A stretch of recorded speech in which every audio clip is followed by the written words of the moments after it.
Okay, přebírám kameru. Takže to vás to potom bude muset nějak prověřit. Traditionally, we've only used unmanned aerial vehicles for monitoring larger, more extensive incidents, for detecting hidden heat sources and for thermal imaging. Last year, we trained with the problems of larger-scale fires in the natural environment. We used a transport drone for the first time, which is a drone that has the ability to carry equipment according to instructions from the intervention commander.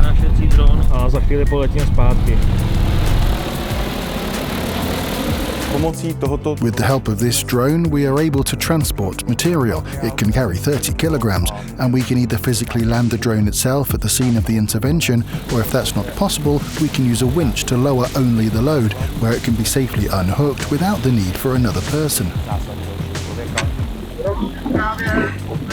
During this exercise, we had the opportunity to test the necessity of moving technical equipment to the fire front, fittings, pumps, and the special D program. This is a special backpack that firefighters carry to hard-to-reach places, for example, where you cannot drive a water tender. Using this D program, they can carry water to the epicenter of the fire.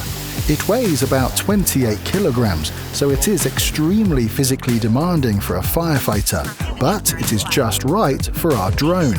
So we are able to transport the D program to wherever it is needed, and we can take it there repeatedly.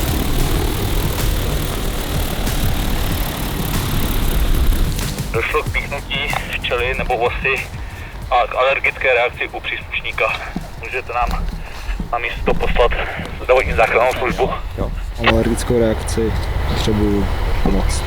Včely nebo vosy a k alergické reakci. At the same time, we did a simulation of a trauma in one of the responding firefighters, when the transport drone was able to deploy immediate and essential life-saving medical equipment in a matter of minutes. Záchranu lidského života. Zdravotnická záchranná služba Plzeňského kraje, prosím. Last year, we expanded our cooperation and began collaboration on the project using drones to save lives, where we use drones to transport medical devices, equipment and material. For example, automated external defibrillators, tourniquets to stop massive bleeding, and other equipment to locations that are difficult to access or are completely inaccessible to our other means of transport, like ambulances and quad bikes. These model situations have clearly shown that it is possible to transport medical devices and equipment significantly faster with drones than it is with more commonly available technologies.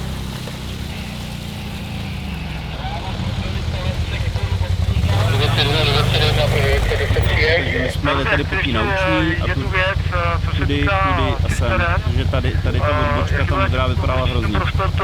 Standardně jsme jezdili tudy takhle. Tady odbočit, tady je asfaltka nebo taková jako pěkná. 14:45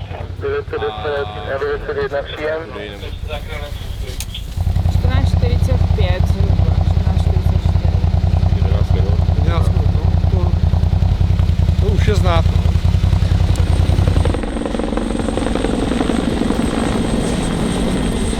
During this exercise, we had the opportunity to communicate with the police helicopter pilot, using a technology that meant we could see each other during the intervention, meaning that we could see the police helicopter on our controllers and they could see our drones. And thanks to this system, we were able to work together. We didn't need to have anyone on the ground in order for them to be able to carry out their work. The technology that we were testing has the potential for use in live interventions. It is important for the pilots themselves to see the surrounding air traffic, which, unfortunately, no longer only means aircraft, but also drones that may be present in the airspace during an intervention. And whether they are authorized or not, there could be a lot of them. So this system makes sense in terms of ensuring their safety.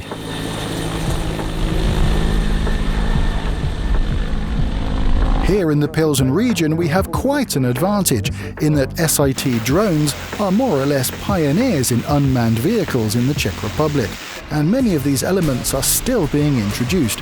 So here in Pilsen, we are some of the first to have them, and very soon we'll be able to use them during live interventions.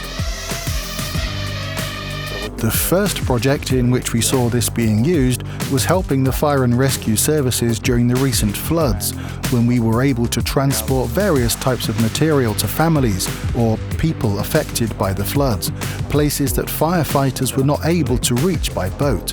We had no idea so much could be packed into it. The need for drones was much greater for individual units, not only for intervention commanders who received images direct from us, but individual firefighters are now also able to use our technology to help them. So the whole thing is changing a lot, and cooperation within the integrated rescue system is, in my opinion, moving forward significantly.